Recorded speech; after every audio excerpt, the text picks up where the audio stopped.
Bonjour à tous, bienvenue dans ce webinaire organisé par Occur sur le sujet de l'immobilier durable. On est ravis de vous retrouver avec Juliette. Pour information, donc ce webinaire est enregistré, vous pourrez le retrouver en replay dans votre boîte mail et puis sur YouTube. Ce webinaire s'inscrit dans une série de plusieurs webinaires réalisés avec Occur sur des thèmes chers pour Kimpa, donc notamment créer sa thèse d'investissement à impact, comprendre la mesure d'impact des différents investissements réalisés avec nos clients, ou bien le thème spécifique des énergies renouvelables que tu as fait il n'y a pas longtemps, Juliette. Pour aujourd'hui, on a la chance d'avoir un public un peu divers. On a à la fois des acteurs du monde de l'investissement durable, des notaires, des avocats, des dirigeants de start-up et on l'espère des potentiels futurs clients. Donc bienvenue à tous.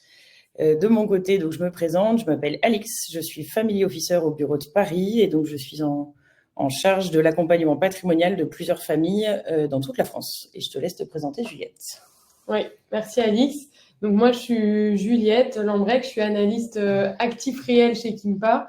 Donc ça veut dire que ma mission, c'est de trouver et d'analyser des opportunités d'investissement dans des secteurs bien précis, qui sont celui de l'immobilier durable, social et solidaire et celui des énergies renouvelables. Mais aujourd'hui, on va parler du premier, donc celui de l'immobilier. Donc en quelques mots, voilà comment va se dérouler l'échange. Donc dans un premier temps, on va vous raconter un peu ce que c'est l'investissement à impact, quelle est notre vision, notre approche chez Kimpa. Dans un deuxième temps, Alix vous parlera plutôt du marché de l'immobilier. Dans un troisième temps, moi, je ferai un focus sur l'immobilier durable. Et enfin, on aura un temps d'échange et voilà, un moment de questions-réponses si vous en avez. Donc, pour vous dire un peu, quand Kimpa a été créé, donc il y a maintenant plus de 4 ans, la notion d'investissement à impact, elle était encore assez floue. Et c'est vrai que dans l'imaginaire collectif, elle était plutôt liée à l'investissement solidaire, la philanthropie, à une dynamique de don finalement. Et aujourd'hui, en fait, on s'aperçoit qu'il y a vraiment un cadre qui a été posé, des enjeux environnementaux et sociaux clairement définis, notamment par l'ONU, avec ses 17 objectifs de développement durable. Vous devez être maintenant un peu familier avec ces objectifs, qui sont tous en fait interconnectés. Et donc l'ambition de Kimpa, ça a été de créer une entreprise qui soit capable d'accompagner des investisseurs qui ont une vraie volonté de concilier rentabilité et impact. Et donc nous, notre travail, c'est de trouver des opportunités d'investissement qui leur correspondent dans différents secteurs. Donc le but de Kimpa, c'est, vous l'aurez compris, de déployer des capitaux vers des projets à fort impact pour relever les grands défis actuels de la planète à différents niveaux. Et donc pour ça, comment on fait ? En fait, on co-construit avec nos clients, avec nos équipes, différentes thèses d'investissement. On co-construit un processus d'investissement grâce à une méthodologie, des outils qu'on peaufine de mois en mois grâce à l'équipe. Et tout ça de manière la plus authentique, la plus transparente possible, en accompagnant donc différents types de clients. On a des clients privés, donc qui peuvent être des entrepreneurs, des familles historiques liées à une entreprise, donc une entreprise familiale. On a aussi des entreprises aujourd'hui qui donc souhaitent développer leurs activités à travers d'une politique RSE bien précise, ou alors booster leurs innovations. Et donc, ils font aussi parfois appel à nous. Et maintenant, on a aussi ce qu'on appelle le B2B2C. Ça veut dire des single family office ou des multi-family office qui viennent en fait chercher chez nous, chez Kimpa, la compétence de l'investissement à impact. Donc ça, c'est des clients qui sont finalement déjà accompagnés par des banques et qui viennent chez nous pour vraiment l'impact. Donc, pour ces 3 types de clients et les thèses d'investissement, le processus d'investissement dont je vous parlais un tout petit peu plus tôt, on propose toute classe d'actifs, tous secteurs confondus. Et aujourd'hui, on va parler en particulier du secteur de l'immobilier qui nous paraît intéressant et stratégique aussi dans la location d'actifs. Et donc, Alix, je te laisse la parole pour nous faire un point sur le marché de l'immobilier actuellement, où est-ce qu'on en est, quels sont un peu les risques, les avantages d'investir dans ce secteur. Yes, merci Juliette. On connaît l'appétence des Français pour l'immobilier. Un des derniers sondages de l'INSEE en 2023 parle de plus de 60% du patrimoine des Français qui serait alloué à l'immobilier. Donc c'est un domaine qui est sur lequel il y a une forte appétence. C'est aussi un domaine qui est assez résilient. On l'a vu ces dernières années. Ça a été particulièrement le cas pendant la crise sanitaire qu'on a vécue ces dernières années, où les observateurs s'attendaient à un impact modéré. On s'attendait plutôt à un recul significatif du marché et on a vu à l'inverse un impact assez modéré sur le marché et on a même vu une appétence renforcée des Français pour l'accession à la propriété et j'ai retrouvé le mot, un logement de qualité, évidemment suite aux différents confinements. Donc, on voit l'appétence des Français. On l'a repris ici dans deux petits graphiques qui évoquent l'appétence des Français sur l'investissement sur la résidence principale, sur la résidence secondaire, évidemment, mais aussi sur l'investissement locatif, qui sera le focus de cette présentation. Le premier point qu'on souhaitait aborder avec vous, c'était le foisonnement, l'importance du marché locatif. On observe une multitude de supports et de stratégies d'investissement. On a essayé de les évoquer rapidement ici. Donc, on peut investir en direct, en physique sur des biens immobiliers ou on peut investir via des fonds immobiliers type SCPI, OPCI, qui ont deux avantages potentiels et évidemment des inconvénients, mais deux avantages potentiels. Un, de permettre une accession à la propriété sur des montants souvent moindres que l'investissement en direct. Et puis, ça permet d'investir via des supports financiers comme le contrat d'assurance vie ou le plan épargne retraite.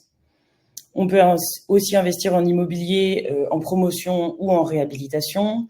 On peut aussi investir en pleine propriété ou en nue propriété. Et on voit ces dernières années un développement des acteurs qui sont spécialisés dans l'investissement en nue propriété. Et puis, on peut investir en immobilier selon différentes stratégies qu'on a repris dans le graphique, qui vont avoir des logiques un petit peu différentes. Donc, la stratégie core que vous voyez en bas à gauche, qui a plutôt pour logique d'acquérir des actifs immobiliers déjà qualitatifs, avec peu de travaux, dans des emplacements assez sécurisés, assez premium. Et là, l'objectif, ça va être assez sécurisé de générer une plus-value à la revente sur le long terme.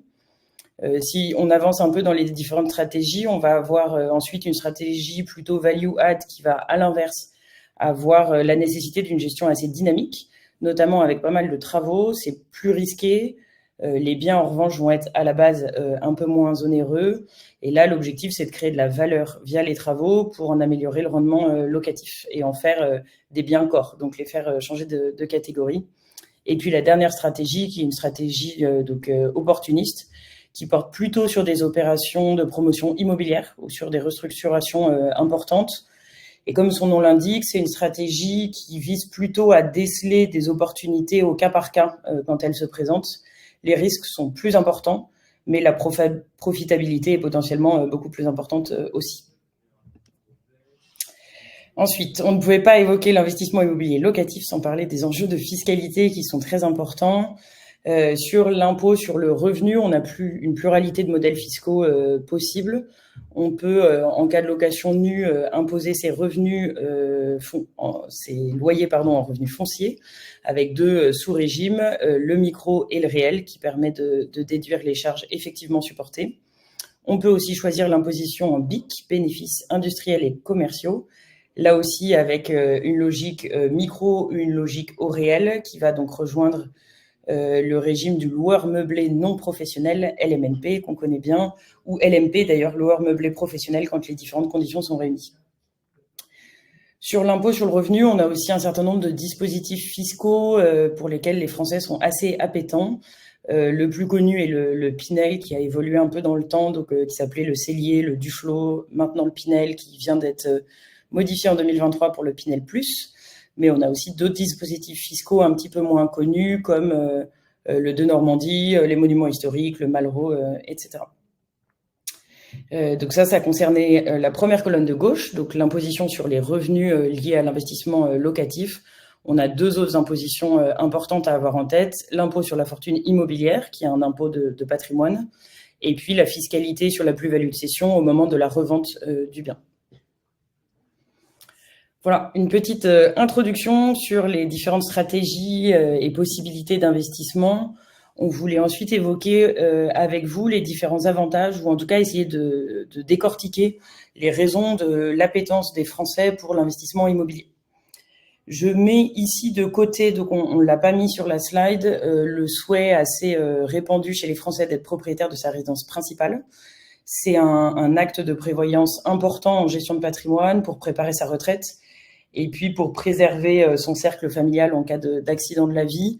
Mais on est ici plutôt focus sur la partie investissement dans l'immobilier. Donc voilà, je mets de côté un peu la partie résidence principale.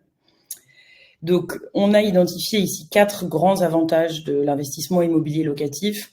Le premier qui est à gauche, qui est évident et qui est la première raison évoquée par les Français dans les différents sondages pour l'investissement locatif, c'est la distribution de revenus. Donc, on est bien dans une logique ici de distribution et non pas de capitalisation, comme on peut avoir dans d'autres actifs, notamment financiers. On va générer ici par l'investissement immobilier du cash flow pour les clients. Le deuxième point, la deuxième raison importante d'attrait pour l'investissement immobilier locatif, c'est l'effet de levier de l'emprunt. C'est-à-dire qu'on va contracter un emprunt pour investir dans le bien locatif et avec ce prêt immobilier, le client va démultiplier sa capacité d'investissement et donc augmenter son potentiel de retour sur investissement. Donc ça, c'est un levier bien utilisé par les Français, même s'il est un peu mis à mal en ce moment, on en reparlera tout à l'heure. Le troisième point qu'on évoque là-haut, c'est la liquidité du marché immobilier. On a en France une assurance et une certaine fiabilité du marché immobilier qui rentre dans un cercle vertueux. C'est-à-dire qu'on a une appétence importante pour l'immobilier, du coup le marché se porte bien, du coup les opérations fonctionnent sans trop de difficultés et donc on a une liquidité qui est assez fiable normalement sur le marché. Là aussi, on voit que c'est un peu remis en cause potentiellement sur certains pans de l'immobilier ces derniers mois. Et puis le dernier point qu'on voulait évoquer, c'était le fait que l'immobilier locatif pouvait être un pare-feu intéressant contre l'inflation, puisque les loyers sont indexés sur l'inflation. Le dernier point qui nous semblait intéressant aussi d'évoquer dans les avantages, c'était de préciser un petit peu, de rentrer dans le détail des différents avantages selon le type d'investissement locatif qu'on faisait. Ça n'est pas la même chose d'investir dans de l'immobilier résidentiel de rendement ou dans l'immobilier d'entreprise. On n'a pas le même rapport à la liquidité, on n'a pas non plus du coup le même rapport à la volatilité de la valorisation du bien. Certains vont être plus accessibles pour l'investisseur particulier et d'autres vont représenter une stabilité locative un peu plus importante sur la partie immobilière. Voilà, on vient d'évoquer donc très brièvement les avantages de l'investissement immobilier. On est CIF, donc notre responsabilité, c'est aussi d'accompagner les clients sur les dynamiques plus risquées ou en tout cas de bien mettre en exergue les différents points de vigilance. Ici, on a identifié donc les 3 risques de l'investissement immobilier et 2 points de vigilance qui nous semblaient importants d'évoquer avec vous puisque les clients les ont pas forcément toujours en tête. Le premier, donc, c'est les risques liés au bien immobilier lui-même, à sa qualité, à son emplacement et à son potentiel de rentabilité. Le deuxième risque est lié au locataire lui-même, donc à une possibilité de défaillance ou bien de vacances locatives qui diminuerait le TRI, donc le taux de rendement du bien sur l'année. Et le troisième risque est lié au marché immobilier lui-même. Donc on comprend ici les risques de liquidité, le déséquilibre entre l'offre et la demande, et puis les risques liés au coût de l'immobilier de manière générale. Ensuite, on a donc 2 points de vigilance qu'on voulait évoquer avec vous. Le calcul de la rentabilité nette, qui est le premier point de vigilance. Ce qui est important, c'est de distinguer entre le rendement brut, qui est souvent affiché et donc souvent attractif, notamment sur les fonds immobiliers, et le calcul de la rentabilité nette. On va ici prendre en compte le coût des charges, le coût des frais de gestion potentiellement si on est sur des fonds immobiliers, et les coûts liés aux travaux qui vont là aussi potentiellement avoir un impact sur le délai de mise en location du bien. Et évidemment, la partie fiscalité qu'on a déjà évoquée tout à l'heure. Tout ça est à prendre en compte dans l'analyse d'opportunité de l'investissement sur un bien immobilier versus un bien financier, où on voit que les contraintes ne sont pas les mêmes, notamment de liquidité, de rapport au temps et aussi de rapport à la fiscalité depuis la flat tax. Le deuxième point de vigilance qu'on voulait évoquer, c'est les évolutions légales et fiscales qu'on connaît actuellement. On a une certaine incertitude, on va dire légale ou fiscale, qui peut jouer sur le montant des charges et donc sur la fiabilité de l'investissement immobilier locatif. On peut parfois craindre, en tout cas en ce moment, sur certains sujets, un manque de visibilité.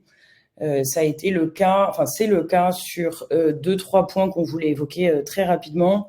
Le premier sujet, c'est sur le statut de LMNP, donc loueur meublé non professionnel. On a eu un aller-retour dans le changement éventuel de la fiscalité dans le projet de loi de finances pour 2024. Il y avait un amendement qui prévoyait dans le calcul de la plus-value la prise en compte des amortissements déjà déduits. Et du coup, finalement, ça n'a pas été retenu, mais ça aurait eu une conséquence assez importante dans le calcul de la plus-value. De la même façon, on a eu un projet de modification de l'abattement du régime micro-BIC pour s'aligner sur le microfoncier, mais qui n'a pas été pris en compte. Et puis, troisième évolution, on voit des évolutions de prise en compte des plateformes de location saisonnière type Airbnb, pour ne citer qu'elles, sur les différentes lois de finances pour essayer de protéger la location hôtelière notamment. Et donc, je voulais terminer sur ce petit rapide portrait de l'investissement locatif sur les spécificités du marché locatif actuel. On a quelques contraintes qui sont particulières en ce moment, qui rendent le marché un peu tendu, potentiellement un peu difficile, mais qui peuvent être aussi source d'opportunités. On observe globalement un tassement général du marché avec une baisse entre 5 et 10% du prix selon les emplacements et un ralentissement assez fort des transactions observées sur 2023. Ça peut s'expliquer par différentes raisons. Les contraintes législatives, je viens de l'évoquer. Le hausse du coût de l'énergie qui a un impact sur le coût de l'immobilier de manière générale et la hausse d'intérêts qui ont fait x3 voire x4 en 2 ans entre en gros le palier le plus bas en 2021 et ce qu'on connaît à l'heure actuelle. Donc ces différents éléments créent un peu un attentisme sur le marché, ça diminue aussi la confiance qu'on a dans le marché immobilier de manière générale et ça renforce notre rôle de CIF pour accompagner correctement les clients dans ce type d'investissement et pouvoir se projeter sereinement dans ces investissements dans le temps. Oui, tout à fait. Merci Alix pour ce point sur le marché de l'immobilier. Maintenant, en fait, ce qu'on se dit, nous, c'est que si on s'intéresse au secteur de l'immobilier en tant que CIF, en tant que conseiller en investissement financier, c'est parce qu'on sait que c'est une classe d'actifs stratégique, résiliente aussi, dans une allocation globale. Et aussi parce qu'on croit à son fort potentiel en termes d'impact et l'importance de faire évoluer ce secteur qui est responsable d'une très grande partie des émissions de CO2 de la planète.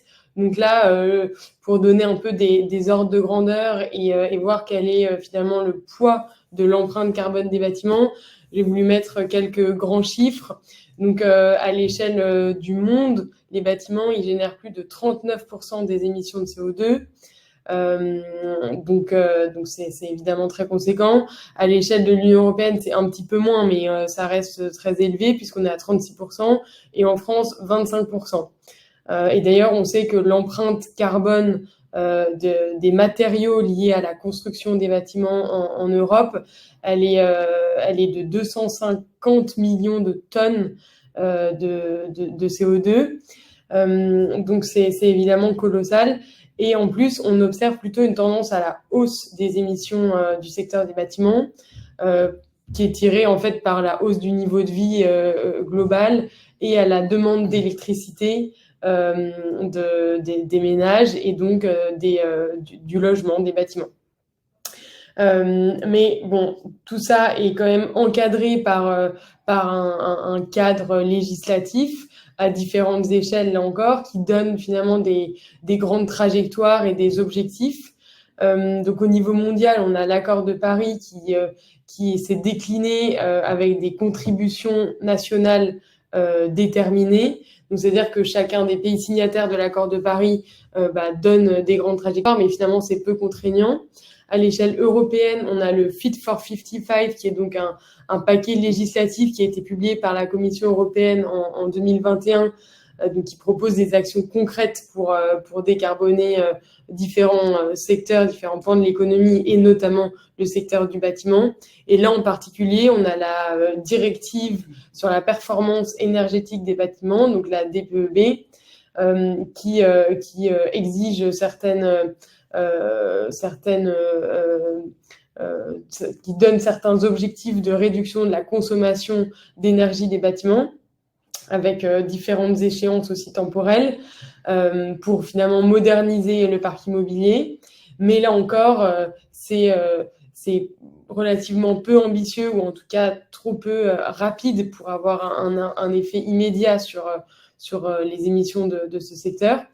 Et ensuite, en France, si on pense plus à notre échelle, on a une réglementation qui a été un petit peu plus loin, avec notamment ce qu'on appelle la RE 2020, donc la réglementation environnementale 2020, qui est aussi qui est un peu son équivalent dans des pays comme le Danemark, le Pays-Bas ou la Suède, et qui en fait là va considérer pour le secteur du bâtiment l'ensemble du cycle de vie des émissions produites par un bâtiment, une construction, et donc qui va un peu plus loin dans les exigences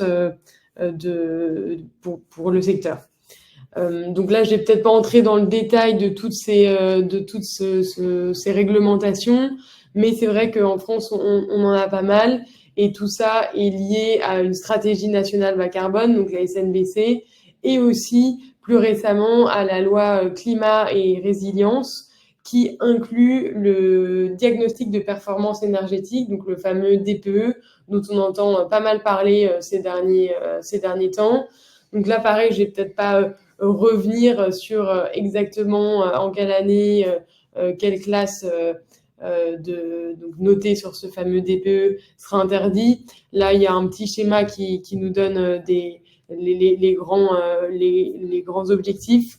Mais voilà, c'est une réglementation qui s'applique principalement aux propriétaires qui louent leur logement, et qui a pour vocation à éradiquer à terme du marché ce qu'on appelle donc les passoires thermiques. Et pour rappel, juste ça, c'est calculé sur le nombre d'émissions de gaz à effet de serre produits au mètre carré par logement. Donc voilà, ça c'était un petit rappel réglementaire. Donc il y a des progrès qui sont faits dans les normes énergétiques des bâtiments, mais encore peu et pas assez contraignantes, alors que la décarbonation de ce secteur, c'est un enjeu évidemment qui est crucial à plusieurs échelles, à l'échelle environnementale, à l'échelle économique, au niveau social aussi, et qui peut contribuer à l'atteinte de plusieurs objectifs de développement durable, donc les fameux ODD dont on a parlé au début de la présentation, et en particulier l'ODD 7, l'ODD 9, l'ODD 10, le 11, le 12 et le 13, au sens large, évidemment, mais en particulier via une rénovation des biens, un changement d'usage. Parce que par exemple, si on prend un bâtiment qui est aujourd'hui un commerce, mais qui demain peut potentiellement devenir un bureau, c'est quelque chose qui est un point positif. Aussi, on peut augmenter la part des matériaux durables, des matériaux recyclés utilisés dans le bâtiment. Et quand on peut pas ou qu'on n'a pas un impact environnemental positif assez significatif via le bâtiment, on peut aussi avoir un impact social. C'est-à-dire que on va donner accès à des personnes, des publics isolés, à des logements décents, à des logements sociaux, donc moins chers. Et donc, on pense aussi que l'impact du bâtiment, il est social. Et donc voilà, c'est pour ça que chez Kimpa, on a décidé de passer à l'action et de proposer différentes opportunités d'investissement à nos clients grâce à l'analyse et la recherche d'opportunités très variées. Donc vous pouvez le voir sur cette slide, qui est un peu en fait un récapitulatif de ce qu'on peut proposer aujourd'hui chez Kimpa. En fait, on a des investissements qui sont dans des fonds. Donc là, on va toucher plusieurs actifs, donc parfois même des dizaines d'actifs avec un même investissement. On peut aussi investir en promotion immobilière, en direct, en action, donc en ce qu'on appelle en equity, ou alors via des obligations. Et donc là, on va attendre en tant qu'investisseur d'avoir, comme le disait Alix tout à l'heure, une rémunération plus distributive, plus récurrente, généralement. Et ce qu'on a souhaité aussi analyser et offrir chez Kimpa, c'est une diversité géographique et pas simplement se concentrer sur la France. Donc même si effectivement, on le voit là dans la répartition sur le schéma à droite, il y a un biais qui est français puisque la plupart de nos clients sont aujourd'hui résidents soit français, soit espagnols. C'est vrai qu'on aime bien investir localement. Donc il y a plus de 60% de nos opportunités qui sont en France, en tout cas celles qu'on regarde et qu'on étudie. Mais on ne se limite pas du tout géographiquement à ce périmètre. Et on en regarde aussi en Europe, notamment là récemment en Allemagne, en Espagne, au Portugal, en Belgique. Voilà, donc c'est assez divers. Et finalement, on arrive à cette typologie d'actifs qui est assez vaste, puisque en tout, on a analysé 80 opportunités dans l'immobilier durable, social et solidaire. Et on a réalisé depuis 2 ans et demi une dizaine d'opérations dans ce secteur. Et donc là, on peut aller aussi bien sur de la foncière solidaire que sur des logements sociaux, que sur du co-living, que sur des nouveaux bureaux construits avec des matériaux biosourcés. Donc c'est vraiment très très divers. Et donc voilà, là je vous ai mis un petit récapitulatif de différents investissements qu'on a proposés à nos clients récemment. Donc comme vous le voyez, c'est vraiment très très diversifié. On peut proposer en tout cas du co-living. Donc le co-living, c'est ces habitats partagés. Donc là, la logique, c'est de ne pas construire de nouveaux bâtiments, mais de venir rénover et réhabiliter des espaces déjà existants, plutôt en cœur de ville.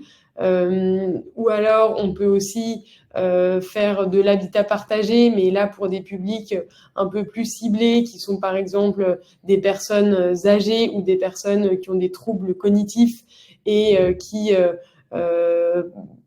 peuvent ne pas aller dans des grands centres, dans des grandes résidences, mais plutôt dans des petites maisons. Donc ça, c'est aussi des investissements avec un impact social qu'on a proposé. Et on a aussi, par exemple, des foncières solidaires ou encore des SCPI. Donc des SCPI, Alix en parlait un peu plus tôt, ça va être des fonds d'investissement qu'on qualifie d'alternatifs, qui vont là cibler des dizaines d'actifs sur plusieurs pays dans une logique de rénovation et de stratégie de value add, donc celle aussi qu'Alix a décrypté un peu plus tôt. Donc voilà, c'est pour vous faire ce topo. On voit bien qu'on a vraiment une large gamme finalement de possibles dans l'immobilier durable, social et solidaire. J'insiste sur ces 3 mots qui nous semblent aussi importants l'un que l'autre chez Kimpa. Et donc voilà, c'est autant de possibilités qu'on propose à nos clients aujourd'hui. Donc voilà pour ce webinaire sur l'immobilier durable, comment investir aujourd'hui dans ce secteur qui, comme on l'a dit plusieurs fois, en tant que CIF, donc conseiller en investissement financier à impact, nous semble être un secteur clé à adresser. On ne peut pas passer à côté du bâtiment si on veut aujourd'hui avoir un vrai impact. Donc voilà, n'hésitez pas si vous avez des questions. Yes, merci Juliette. Ce webinaire, s'il vous a plu, vous pourrez le retrouver donc sur YouTube avec les autres webinaires de Kimpa, évidemment. On a reçu une petite question, Juliette, pendant que tu parlais tout à l'heure, sur le type de quels indicateurs peut-on suivre pour vérifier l'impact dans le temps sur l'immobilier durable.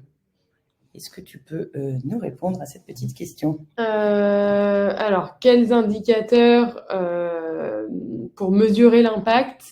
Il y en a beaucoup. Et nous, ce qu'on pense chez Kimpa, c'est qu'il faut le faire à plusieurs moments, à plusieurs temps du bâtiment. Donc, avoir une logique d'analyse du cycle de vie. Donc, c'est-à-dire mesurer l'impact que le bâtiment va avoir au moment de sa construction. Donc là, on va regarder quels sont les matériaux utilisés, la provenance des matériaux utilisés, la qualité des matériaux utilisés, leur potentiel de durabilité au sens de temporalité pour voir finalement combien de temps le bâtiment va être opérationnel, effectif, efficace. Ensuite, donc ça, c'est sur le pré-usage du bâtiment. Ensuite, on va aller sur l'usage, donc quelle est sa consommation énergétique, quelle est son efficacité énergétique, combien de personnes peuvent être bénéficiaires de ce bâtiment. Est-ce qu'il va avoir aussi un impact territorial là où il est implanté? Et ensuite, il y a aussi le post-usage, en quelque sorte, dans ce que je disais tout à l'heure. Est-ce que le bâtiment peut être utilisé différemment? Est-ce que à terme, il va pouvoir être réemployé pour d'autres usages? Donc aujourd'hui, c'est un commerce, demain, ce sera peut-être un bureau. Ça, c'est des choses qu'il faut prendre en compte dans la mesure d'impact des bâtiments et qu'on essaie de faire. Et d'ailleurs, on a créé avec les équipes de Kimpa un outil qui s'appelle le portefeuille augmenté, qui permet pour nos clients ou nos investisseurs de voir quel est l'impact de leur portefeuille et donc de mesurer l'impact grâce à différents indicateurs dans le temps. Et donc, au fil de leurs investissements, au fil des mois, ils vont voir mon portefeuille a tant d'impact positif, tant d'impact négatif, parce que c'est parfois le cas aussi, et tant d'investissements qui sont neutres. Et donc ça nous permet d'avoir des indicateurs qu'on suit dans le temps, parce que l'idée, c'est pas d'avoir un indicateur sur un moment T et puis de ne plus s'en préoccuper. Et c'est notre rôle aussi en tant que CIF de faire ça. Donc voilà, j'espère que j'ai bien répondu à la question. On en a une autre pour Alix. On nous demande l'immobilier, qu'est-ce que ça doit représenter en pourcentage dans une allocation d'actifs? Ouais, c'est une bonne question. C'est difficile d'y répondre dans l'absolu parce que ça dépend beaucoup du patrimoine du client. On a tendance à dire que sur un patrimoine investissable, donc hors résidence principale, et ça a de l'importance vu que ça reste de l'immobilier, hors résidence principale, sur un profil équilibré classique, on serait autour de 25% sur de l'investissement immobilier locatif, avec le reste en financier, autour de 60% en actions, obligations en direct, 10% de cash et 10% max de private equity ou d'investissement alternatif. Mais c'est difficile de donner des statistiques définies, ça dépend beaucoup du profil du client et ça dépend évidemment de son patrimoine restant de jouissance. Ok. Je vois qu'on a une autre question de Grégoire. Donc, bonjour, comment se fait-il que l'immobilier solidaire puisse générer un TRI, donc un rendement annuel de 10%? Est-ce que cela intègre un avantage fiscal? Merci. Alors, comment se fait-il que l'immobilier solidaire puisse générer des hauts rendements? Alors, nous, ce qu'on voit, c'est qu'en fait, souvent, l'immobilier solidaire, en tout cas en France, est soutenu par de l'argent public. Ce qui fait que finalement, les locataires finaux des biens sur lesquels nous, on va investir sont des bailleurs sociaux qui sont, eux, épaulés par l'État ou qui sont souvent des locataires solvables ou en tout cas qui assurent un versement des loyers quasi automatique. Même si c'est des loyers bas, c'est des loyers qui sont versés. Et donc, en tant que propriétaire ou de futur acquéreur des biens, on a un peu cette garantie de 0 vacances locatives, puisque les bénéficiaires sont en demande et sont de plus en plus nombreux.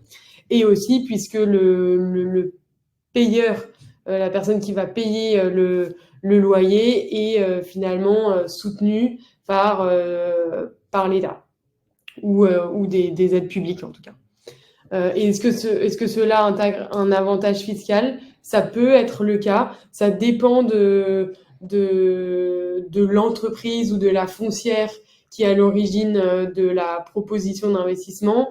Si cette foncière a des agréments ou si elle participe à la revalorisation d'un territoire et que donc elle a, oui, comme je disais, certains agréments, certains labels, il peut y avoir un avantage fiscal derrière qui donne parfois une raison de plus à investir dans tel ou tel projet. Et on peut avoir, je complète sur la partie fiscalité de l'immobilier plus classique, on peut avoir aussi une réduction qui s'appelle IRPME, donc impôt sur le revenu lié aux petites et moyennes entreprises, qui est pas spécifique du tout au marché immobilier, mais où l'immobilier peut être éligible à l'IRPME, qui fait bénéficier d'une réduction de 25 ou 30% d'IR selon les cas. Et il y a Christophe qui souligne l'impact de la hausse des coûts des matériaux sur le rendement des investissements. Alors si tu veux prendre peut-être compléter en tout cas sur la partie immobilière de manière générale, au-delà de la spécificité de l'immobilier durable, je l'évoquais tout à l'heure, effectivement, la hausse du coût de l'énergie, la hausse du coût des matériaux est clairement une des dynamiques qui complique, freine ou en tout cas qui est un élément vraiment à prendre en compte en ce moment dans l'analyse du rendement des investissements. Ça, c'est assez sûr. En revanche, ce sera pas le même impact selon le type d'investissement que vous allez faire. On l'a évoqué tout à l'heure, selon les différentes stratégies, il y aura pas la même place sur les travaux notamment, et donc il y aura pas le même impact sur le coût des matériaux. Donc selon les différentes stratégies, on va avoir un impact un peu différent, mais c'est un des éléments à prendre en compte. Ouais, exactement. Et pour compléter, c'est vrai que nous, ce qu'on essaie de privilégier, c'est plutôt justement des matériaux qui viennent pas de trop loin, donc qui sont moins impactés par des coûts de transport, qui sont plutôt des matériaux locaux. C'est des paramètres qu'on prend en compte quand on analyse un investissement potentiel dans un bâtiment. Et aussi, ce qu'on essaie de plus en plus, c'est de proposer des investissements sur des biens qui sont en rénovation et en réhabilitation et pas en construction. Parce que, évidemment, l'empreinte carbone d'une construction neuve, elle est d'emblée bien plus élevée que celle d'une rénovation ou d'une réhabilitation. Donc, en essayant d'être les moins catégoriques possibles et de quand même, évidemment, analyser des opportunités dans des projets de construction, globalement, c'est vrai, on va essayer de privilégier plutôt ceux de rénovation et de réhabilitation. Et donc, ça nous permet d'éviter cet effet ricochet de hausse des coûts des matériaux, puisqu'on va moins en utiliser dans des travaux de rénovation que de construction. On a une dernière question. Yes, peut-être dernière question. Pour clôturer, après peut-être... C'est pour toi, je pense, Juliette, plutôt. Qu'est-ce que veut dire la durabilité d'un bâtiment ? Alors, qu'est-ce que veut dire la durabilité d'un bâtiment ? Vaste question. Un bâtiment durable, c'est un bâtiment qui est soit conçu, donc construit, soit rénové de manière à minimiser son impact sur l'environnement et, comme je disais tout à l'heure, tout au long de son cycle de vie. Ça, c'est hyper important. Tout en donnant accès, en fournissant des espaces de vie qui soient sains, qui soient agréables, qui soient verts. Et aussi, évidemment, l'important si on raisonne en termes de temporalité et de durée de vie du bâtiment, c'est que sa consommation énergétique soit la plus basse possible, ou en tout cas la plus produite par des énergies renouvelables, parce que si elle est basse, mais que l'énergie qui est amenée est finalement de l'énergie très carbonée, on aura quand même un impact. L'idée, c'est aussi d'utiliser des matériaux écologiques, d'avoir une utilisation efficace des ressources naturelles. Et pour ça, on a différents leviers. On a la gestion des déchets, la gestion de l'eau, l'utilisation de matériaux, comme je disais tout à l'heure, des matériaux biosourcés. Voilà, tout ça dans une logique d'efficacité énergétique, d'efficience énergétique. Et surtout, comme je disais, ce qu'on pense chez Kimpa, donc qu'est-ce que c'est un bâtiment durable? C'est surtout un bâtiment qui est rénové plutôt que construit. Et ça, c'est un point important. Et sinon, sur un point de vue un peu plus, j'allais dire, objectif, il y a aussi des labels aujourd'hui qui nous permettent de savoir ce qu'est ou ce que peut viser un bâtiment durable. Donc, je vais peut-être pas toutes les citer parce qu'il y en a beaucoup qui se valent plus ou moins, mais c'est vrai qu'on a des labels ou des qualifications qui sont, par exemple, le label BREEAM, le label chantier zéro carbone, le label HQE. Enfin voilà, il y en a beaucoup qui permettent aussi quand même de donner certains indicateurs de durabilité d'un bâtiment.